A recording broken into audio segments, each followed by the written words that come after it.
આગલા 3 ભાગની અંદર વિડીયોના 3 ભાગ ગયા, જેની અંદર આપણે ભૂમિ સીમાંકનના પરિપત્રને સમજી ગયા કે એનું અર્થઘટન કેવી રીતે કરવાનું છે, કોને લાભ મળે, સમિતિ શું છે, જિલ્લા સમિતિ શું છે, ગ્રામ્ય સમિતિ શું છે અને કોને લાભ મળે ને કોને લાભ ન મળે. જે લોકો ફેસબુકમાં સાંભળે છે એ લોકોએ આગલા વિડીયો જોવા માટે ક્રમ ગોતવા, ક્રમ નહીં મળે તો તમારે યુટ્યુબમાં જઈ રમણીભાઈ કોટડિયા વિડીયો નામની ચેનલમાં જાશો એટલે સિક્વન્સમાં તમને મળશે. તો હવે આપણે શરૂ કરીએ છીએ ભૂમિ સીમાંકનના 5 પરિપત્રો પછીની એસઓપી, સ્ટાન્ડર્ડ ઓપરેટિંગ સિસ્ટમ. એટલે કે અધિકારીઓએ, સમિતિઓએ, લાગતા પડતા જે તે કર્મચારીઓએ આ જ ગાઈડલાઈન પ્રમાણે આખા ગુજરાતમાં કામ કરવાનું છે. આ ગાઈડલાઈન પ્રમાણે કામ ન થાય તો તમે જિલ્લા સમિતિને ફરિયાદ કરી શકો છો. તો એસઓપી સમજતા પહેલા એસઓપીમાં પ્રથમ એનેક્સર 1 આપેલું છે. પરિપત્ર તમને બધાને આપી દીધા છે, ફેરવતાની ઘરે જઈને ફેરવજો. એનેક્સર 1 અને એનેક્સર 2 બે છે. પહેલામાં કોને શું લાગુ પડે છે અને બીજાની અંદર એનેક્સર 2 એટલે ભાગ, એમ સમજો ને, એમાં આ કાર્યવાહી કેવી રીતે કરવાની છે અને કોને લાગુ પડે અને કોને લગાવવું પડે ઈ છે. એનેક્સર 1 ની અંદર કેટેગરીઓ છે, એને આપણે સમજીએ. બહુ સરળ છે. 7 કેટેગરીઓ.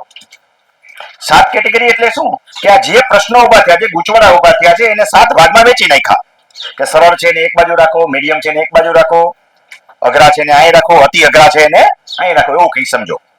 તો કેટેગરી 1 અને 2 એમાં ખાસ કશું કરવાનું છે નહીં, પણ ઉલ્લેખ તો કરવો જ પડે, કામગીરી થઈ છે તો કેટેગરી 1 શું કહે છે કે જ્યાં રીસર્વે પ્રમોલ્ગેશન થઈ ગયું છે. બરાબર સમજો, એટલે કે નકશા બેહી ગયા છે અને ઉપર લખાઈ ગયું છે પ્રમોલ્ગેશન પ્રમાણે. તમારો નકશો નો આવ્યો કઈ નહીં, ચિંતા કરવાની જરૂર નથી, તમે એ જ કેટેગરીમાં આવી ગયા. ખાલી તમારે નકશા નથી બેઠા એમાં જવાનું. પણ પ્રમોલ્ગેશન જ્યાં થઈ ગયું છે, રીસર્વે થઈ ગયો છે, પ્રમોલ્ગેશન થઈ ગયું છે, પ્રમાણિત થઈ ગયું છે અને વાંધા અરજીઓ આવેલી નથી, તો એવું માની લેવામાં આવશે કે આ રેકર્ડ યથાવત રાખવું. ખેડૂતોએ અહીંયા જાગવાનું છે, નકર આ કેટેગરી 1 માં ફસાઈ જશો. અને સરકારે કરવું જ પડે ને.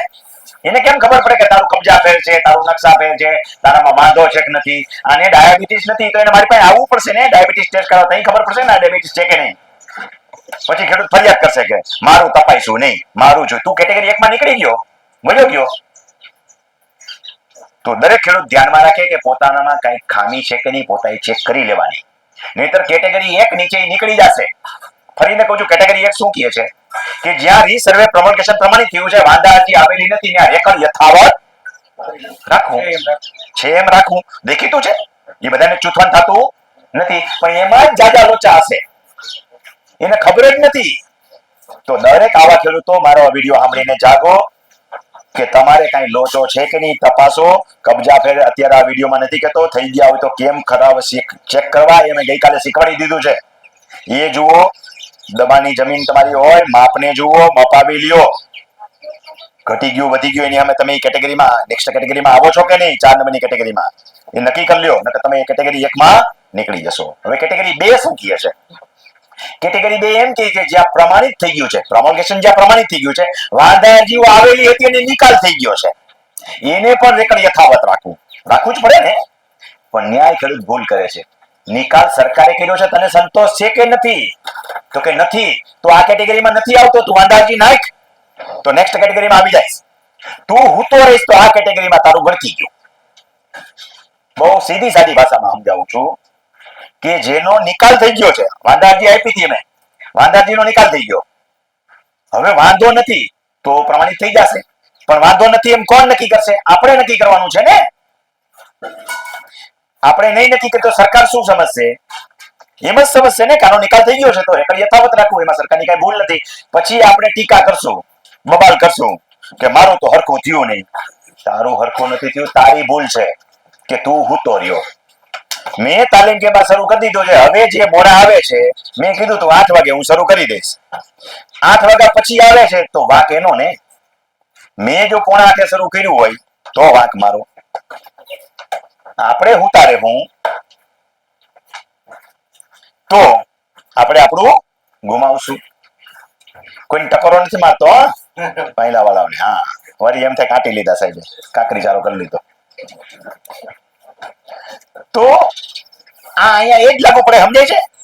એ સરકાર સાચી છે એ બાબતે. તો કેટેગરી 1 અને 2 જે છે એ જરાય મહત્વની નથી, પણ બહુ મહત્વની છે. હું તો કહું છું, પરિપત્રમાં મહત્વની નથી, પણ આપણા માટે બહુ મહત્વની છે કે તમે કેટેગરી A માં કે B માં ક્યાંય આવો છો તો જાગો અને ભાગો અરજી દેવા માટે, નહીતર તમારું ગળકી ગયું વયું ગયું. હવે કેટેગરી 3, 4 એ શું કહે છે? રીસર્વે પ્રમોલ્ગેશન થઈ ગઈ છે, વાંધા અરજી પેન્ડિંગ છે. સમજો ક્રમશઃ આપણે હાલીએ છીએ. સરકારે ક્રમશઃ કેટેગરી બનાવી છે, બહુ પદ્ધતિસરની બનાવી છે કે કેટેગરી બીજામાં ત્રીજામાં હું કીધું કે વાંધા અરજીઓ આવી છે પણ પેન્ડિંગ પડ્યું છે, એટલે કે એકવાર વાંધો પતી ગયો પાછી વાંધા અરજી. હું કીધા રાખું વાંધા અરજી નાખ્યા જ રાખો, પેન્ડિંગ રાખો.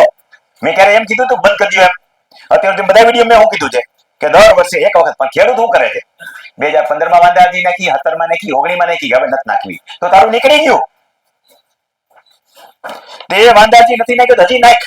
દર વખતે આપણે કહેતા જતા હતા, સમજદારી પૂર્વક હું કહેતો જતો હતો.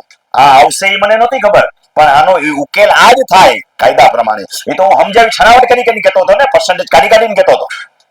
એમ જ માની લેવામાં આવે કે તમારી વાંધા અરજી પતી ગઈ, નેક્સ્ટ યરમાં ન આવી તો જેની વાંધા અરજીઓ પેન્ડિંગ છે એ કેટેગરી 3 માં હશે. ન હોય તો પેન્ડિંગ કરાવી દેવાની, તો જ તમે એમાં આવશો ને, નહીં તો નહીં આવો.